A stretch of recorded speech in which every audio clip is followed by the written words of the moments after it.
सियासत चालाकी और यारी का दूसरा नाम है। मुल्की सतह पर इस सियासत का नतीजा पूरी कौम को भुगतना पड़ता है, लेकिन अगर यही सियासत घर के रिश्तों और औरत के जहन में घुस जाए तो इसका नतीजा किस किस को बर्बाद कर सकता है। बिहाड़ी की फौजिया की कहानी इसकी जिंदा और मुर्दा मिसाल है। ये विजय जुर्म बोलता है कि टीम इस वक्त मौजूद है जिला बिहाड़ी के एक नवा इलाका टींगी में। मैं आपको बताता चलूँ कि यहाँ पे निहायत अफसोसनाक वाक़या पेश आया कि लोग अपना भला सोचने के लिए दूसरों का किस हद तक नुकसान कर सकते हैं। ऐसे ही कुछ वाक़या हुआ है इस इलाके में कि खातून फौजिया नामी खातून ने पड़ोसी शादीशुदा औरत को अपने घर में बुलाकर पेटी में जिंदा जला दिया और फिर अपने मरने का ड्रामा रचा के यहाँ से भागी अपने आशना के साथ। इसने मेरी बेगम जला दी है। उनका प्रोग्राम ये था भी जिसकी भी ये बच्ची होगी जल कर राख हो जाएगी, वो कहेंगे फौजिया मार गई, और जो बच्ची थी वो भाग गई और इसके खामद ने कत्ल कर दी इसको। मैंने देखा उसकी बैक साइड पे कमीज है जो पहनी हुई थी वो कमीज बची हुई थी। वो राणा आखे मेरी बीवी है, ये आखे मेरी बीवी है। उस बगैरत को हमारे मासूम बच्चे पर अभी तरस नहीं आया। क्या नाम है आपका? इमरान। आपके कितने अरसे से रिलेशन रहे? 1 साल से। 1 साल से जी। आप कहाँ पे मिलते थे उससे? इधर 2 दफा इनके घर आया था, 1 दफा वो आए थे हमारे घर।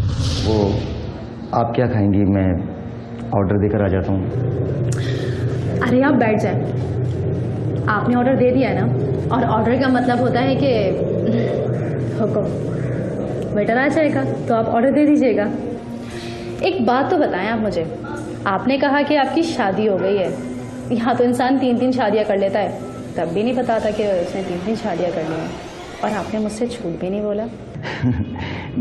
मैं वो समझा कि शायद आप किसी गलत फहमी में मुझसे बात कर रही हैं। चलें, अब तो कोई गलत फहमी नहीं है ना?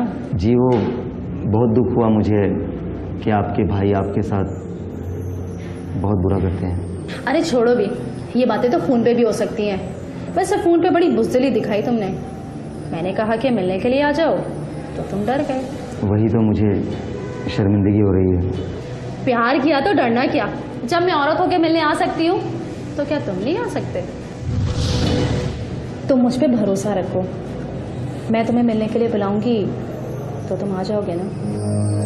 2 दिन बाद मैं तुम्हें फ़ोन करूंगी, तुम आ जाना। और भाई भी नहीं होंगे घर पर तो ठीक है ना? तो इन्होंने फिर आस्ता आस्ता राब्ता बढ़ा लिया, रोजाना फोन करते रहे।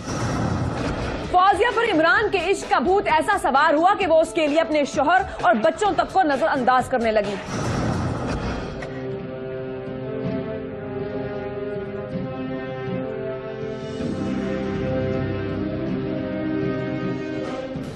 अच्छा फौजिया, मैं चला। अच्छा सुने, वो बच्चों को ले जाएं, अम्मी की तरफ छोड़ दें। ओहो, पहले बताना था ना। इधर घर पे किसी को तो ना चाहिए सौदा सलफ के लिए। अरे आप परेशान मत हो, शमशाद का भाई है ना उस्मान, वो सारा सौदा सल्फ ला देगा। अच्छा, आप जल्दी से इनके कपड़े पैक कर दो, मुझे देर हो रही। सुना तुमने शमशाद, मेरे मियाँ जी को देर हो रही है, कह रहे हैं बच्चों के कपड़े जल्दी पैक कर दो। चलो हम दोनों कपड़े पैक कर दें।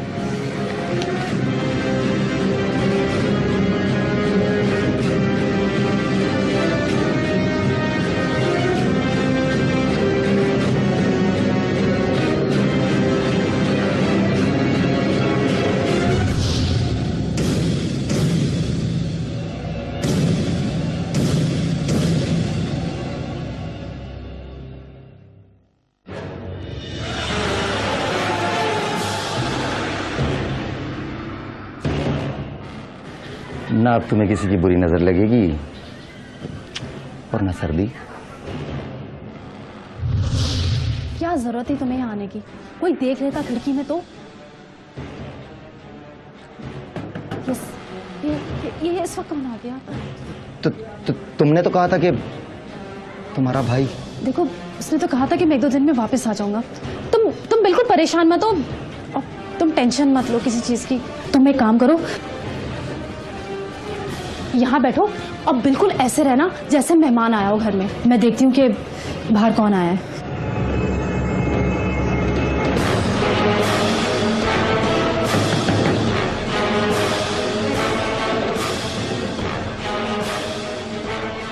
अब्दुर्रहमान आ गया क्या घर पे? नहीं, कल परसों तक आ जाएगा। खैरियत?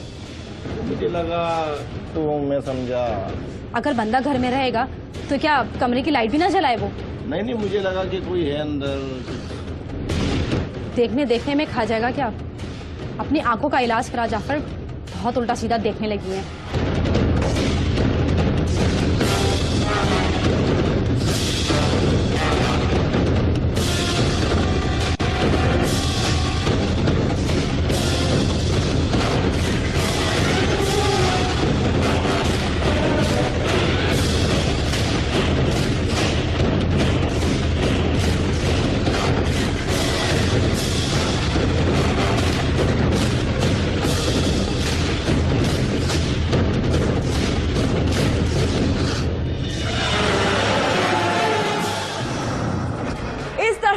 मचोली का ये खेल 1 साल तक चलता रहा। फौजिया अपनी चालाकी और मकारी से अपने शौहर की आंखों में धूल झोंकती रही और ये खेल इतनी आसानी से खत्म होता नजर नहीं आ रहा था। मुझे तो यही है, आज तक मुझे नहीं पता इसके साथ बात होती है नहीं, मुझे यही है, मैं सहेली से बात कर रही, मैं तो उसको जानता भी नहीं था। तुम्हारा फोन हर दफा बिजी क्यों मिलता है भाई? हाँ, वो पड़ोस में शमशाद है ना, उसके मैके से फोन आया था। तो उसके पास अपना फोन नहीं है क्या? उसके मियाँ के पास तो है, मगर वो हर वक्त तो घर पे नहीं बैठ सकता ना। अच्छा, ये तो बताएं कि वापस कब आ रहे हैं? आ जाऊंगा 1-2 दिन में भाई। 1 या 2 दिन? तुम कह रही हो तो जाता है नहीं। अब ऐसी भी कोई बात नहीं है, दिल रखने के लिए कह रही थी। खैर कोई बात नहीं, आ जाऊंगा मैं जुम्मे तक।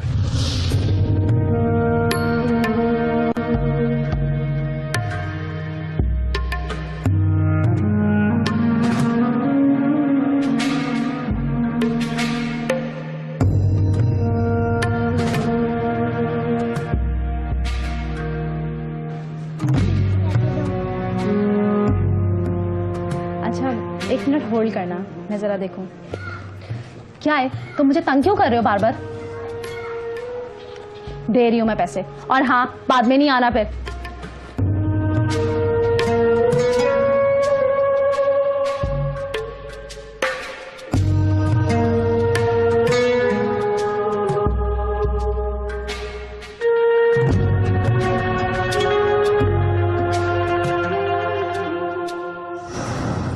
कहते हैं मोहब्बत अंधी होती है, लेकिन ये मोहब्बत नहीं, हवस का अंधापन था जिसने फौजिया और इमरान के लिए अच्छे बुरे और हराम और हलाल का फर्क मिटा दिया और उन्हें ये एहसास भी नहीं रहा कि दुनिया की आंखें कभी ना कभी ये तमाशा भी देख सकती हैं।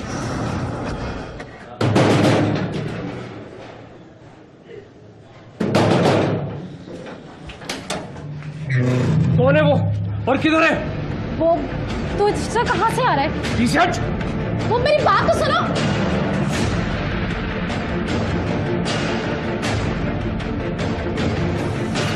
पागल हो गए हो क्या तुम? मैं पागल हो गया हूँ? इधर घर में तू एक गैर मर्द के साथ बैठी हुई है और मुझे बोलती है मैं पागल हो गया हूँ? क्या मतलब है तुम्हारा? क्या कर रही हूँ मैं? वो कमीना जाफर भी यहाँ खड़ा था, गुड्डू ने बोला तू इसके साथ है। कौन ये? हटिए, तोड़ दूंगा इसकी मैं। छोड़ो से, छोड़ो। क्या बोला उसने? क्या बोला? तुम्हारा दिमाग खराब है? गुड्डू को मैंने चाय का सामान लेने के लिए भेजा था, और हाँ, तुम्हें जो कहना ना वो मुझसे कहो, इसको कुछ कहने की जरूरत नहीं है। कौन है ये है कौन? और इस वक्त मेरे कमरे में ये क्या कर रहा है? में ये आया कि कुछ दिन पहले उसका आशना आपके घर आया था उससे मिलने के लिए, और आपके बेटे ने आपको बताया कि अब्बू अंदर कोई है हमारी अम्मी के साथ। उसने कुरान उठा लिया था। किसने? मेरी बेगम ने। मेरी सहेली का भाई है। तो रात को क्या लेने आया था सहेली को? पैसे देने आया था। इसने अपनी बहन के लिए पैसे लिए थे 7,000 रुपया डिलीवरी केस के लिए। वो 4,000 लौटाने आया था। एक दफ़ा 3,000 वो उस टाइम बहन के साथ आया था। जब 3,000 देने आया, पहले 4,000 देने आया रात जब को। पैसे ही देने आया था तो फिर आपने उसका मोबाइल क्यों लिया था? अपने पास रखा? नहीं, मोबाइल नहीं लिया। आपने उसका मोबाइल अपने पास रख लिया है और उसको कह दिया कि यहाँ से भागो, फिर नजर ना हो। नहीं, मोबाइल नहीं लिया मैंने, कोई मोबाइल नहीं। उसके बाद भी वो आता रहा तो मोबाइल, वो जो आशना आया हुआ था उससे मोबाइल लेकर कहा दोबारा इधर नहीं आना। खावन ने कहा, वो आशना इधर से फरार हो गया। उसके बाद फिर वो 2-3 दिन आता रहा लगातार। उसने नहीं बताया था कि वो भी शादीशुदा है पहले? नहीं, उसने मुझे ऐसी कोई खबर ही नहीं दी थी। जब आप उसके घर गए थे आपको नहीं पता चला कि उसका खावंद है? उन्होंने ये बताया था कि जे मेरे भाई लगते, और ये खावंद को भाई बना? हाँ, जे मेरे ना भाई के बच्चे हैं। हो गई तुम्हें तसल्ली? अब तो वो अपनी बहन को भी साथ ले आया। मुझे तो उस साले जाफर पे तब चढ़ी, पूरे मोहल्ले में उसने फैला रखा है कि तुम्हारा बीवी का उस लड़के से चक्कर है। दफा करो उसकी बात को। ये लो चाय पियो, कुत्तों का तो काम होता है भौंकना, और भौंकने दो उन्हें। ये तो वापस कर देना था, लड़ाई हुई सो जो हुई। तुम्हें खुद ही वापस कर दो भाई। मैंने कहा था अपनी दोस्त को कि इमरान को कहे कि वो अपना मोबाइल वापस ले जाए। फिर क्या, वो कह रही थी कि इमरान ने अपनी सिम निकलवा ली है और मोबाइल में अपने पास रख लूं। वैसे भी उसने इमरान को बहुत शर्मसार किया है कि वो दोबारा इधर का रुख ना करे।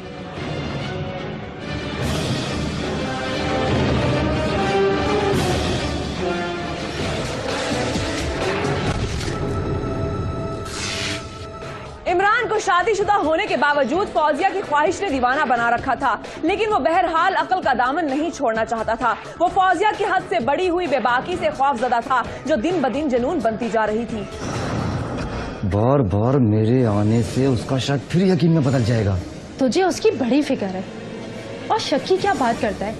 वो मुझे पकड़ के बेच देगा तब ठीक रहेगा। भाइयों वाला सलूक करता है वो मेरे साथ। तो फिर तुमने क्या सोचा है?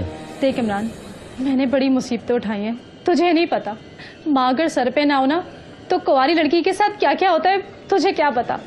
वो तो तुम्हारी बात ठीक है, मगर मगर कुछ नहीं इमरान, पानी सर से बहुत ऊपर चला गया है। देख, अगर तू मुझे ना मिला ना तो मैं अपने आप को पेट्रोल छिड़क के आग लगाकर मर जाऊंगी।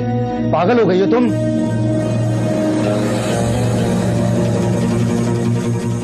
पागल हो गई है ये मुझे भी फंसवाएगी साली। कहते कि मेरी शादी करना चाहते मेरे घर वाले किसी नशेई आदमी के साथ, उनसे पैसे लेके, तो मैं ये शादी नहीं कराना चाहती, तो मैं इसलिए आपके पास आ जाऊंगी।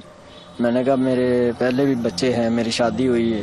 कहते आस्ता आस्ता हम खुद ही ठीक हो जाएगा ना, थोड़ी देर बाद रख लेना मुझे। फौजिया इस जुनून में इतना आगे बढ़ चुकी थी कि उसके लिए लाज शर्म